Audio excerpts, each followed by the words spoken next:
Assalamualaikum warahmatullahi wabarakatuh. Baiklah, kami dari kelompok 5 yang beranggotakan Elsa Effendi dan Wahyu Asman akan menjelaskan tentang pengelolaan manajemen risiko terhadap pembiayaan pada bank syariah. Baiklah, pembahasan yang pertama yaitu pengertian risiko pembiayaan dan cakupan. Risiko menurut George Iredja adalah ketidakpastian yang memungkinkan lahirnya peristiwa yang merugikan. Pembiayaan merupakan aktivitas bank syariah dalam menyalurkan dana kepada pihak lain selain bank berdasarkan prinsip syariah. Jadi dapat disimpulkan bahwa risiko pembiayaan adalah risiko yang disebabkan oleh adanya kegagalan counterparty risk dalam memenuhi kewajiban. Dalam bank syariah, cakupan risiko pembiayaan adalah sebagai berikut. 1. Akad berbasis utang, yaitu qardul hasan, yaitu jual beli muajjal dan jual beli salam. Debitur yang melakukan pembiayaan menggunakan skema akad-akad ini diwajibkan untuk membayar kembali kepada bank sesuai dengan termin yang telah diperjanjikan. 2. Akad berbasis syirkah, yakni mudarabah atau musyarakah tidak dapat dimasukkan ke dalam kategori risiko ini.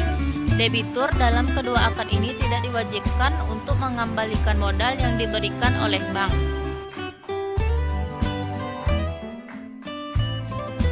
Pembahasan yang kedua yaitu urgensi manajemen risiko pembiayaan pada bank Islam. Dalam konteks teori keuangan, kaidah fikih al-ghunmu bil ghurmi tersebut dikenal dengan istilah risk-return trade-off. Artinya, makin besar imbal hasil yang kita harapkan, maka makin besar pula risiko yang akan kita tanggung. Sebaliknya, makin besar risiko yang kita tanggung, berbeda hanya jika bank menerapkan manajemen risiko yang tepat selama proses seleksi debitur dan dalam penetapan harga berdasarkan profil risiko debitur. Dengan penerapan manajemen risiko, maka Bank Islam akan lebih mudah mengenali risiko, mengambil risiko tersebut dan mentransformasinya menjadi Peluang bisnis.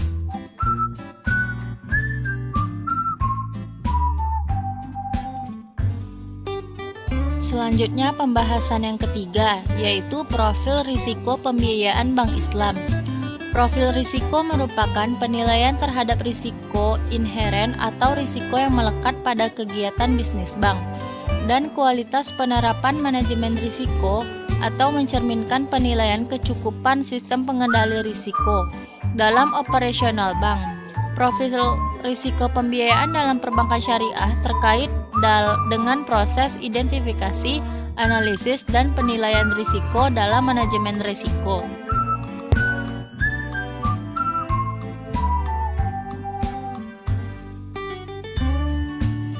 Selanjutnya pembahasan yang keempat, yaitu faktor penentu risiko pembiayaan. Terdapat beberapa faktor penentu risiko pembiayaan, antara lain 1. Akad qardul hasan, yaitu suatu sistem yang berkaitan dengan segala bentuk pinjaman tanpa imbalan yang berdasarkan pada hukum al-qard al-hasan. 2. Akad jual beli muajjal, yaitu selaku bank diharuskan telah memiliki barang atau objek jual beli pada waktu kontrak. 3. Akad jual beli salam. Jual beli salam digunakan untuk produk hasil pertanian. Akad jual beli salam mengharuskan bank mengeluarkan modal di awal waktu. Bedanya dengan jual beli muajjal adalah bank menyerahkan modal tersebut dalam bentuk uang tunai.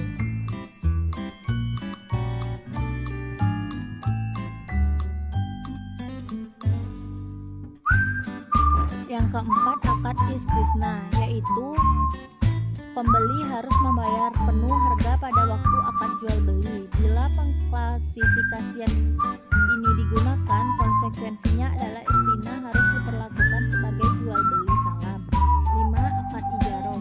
Ijaroh merupakan bentuk pertukaran di mana objeknya adalah jasa. Bank menggunakan ijaroh dalam berbagai bentuk.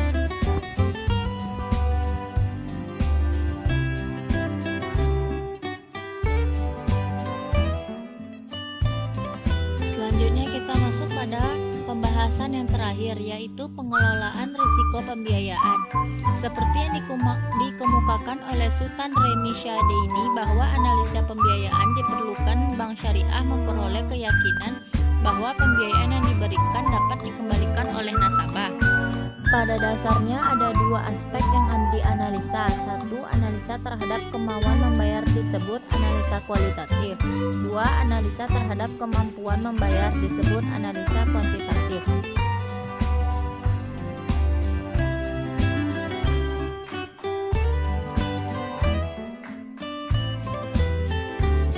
Kemudian, adapun tahapan yang dilalui pada setiap pembiayaan yang disalurkan kepada nasabah penerima fasilitas oleh bank syariah yaitu sebagai berikut. 1. Sebelum pemberian pembiayaan diputuskan oleh bank syariah.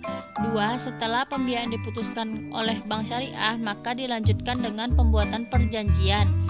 3. Setelah perjanjian pembiayaan ditandatangani oleh kedua belah pihak dan didokumentasi pengikatan agunan pembiayaan telah selesai dibuat, maka selama pembiayaan itu digunakan oleh nasabah penerima fasilitas sampai jangka waktu pembiayaan belum berakhir, bank syariah melakukan monitoring. 4. Ada kalanya pembiayaan yang telah dinikmati nasabah penerima fasilitas masuk dalam kriteria pembiayaan bermasalah, maka bank syariah berupaya untuk memulihkan kondisi tersebut.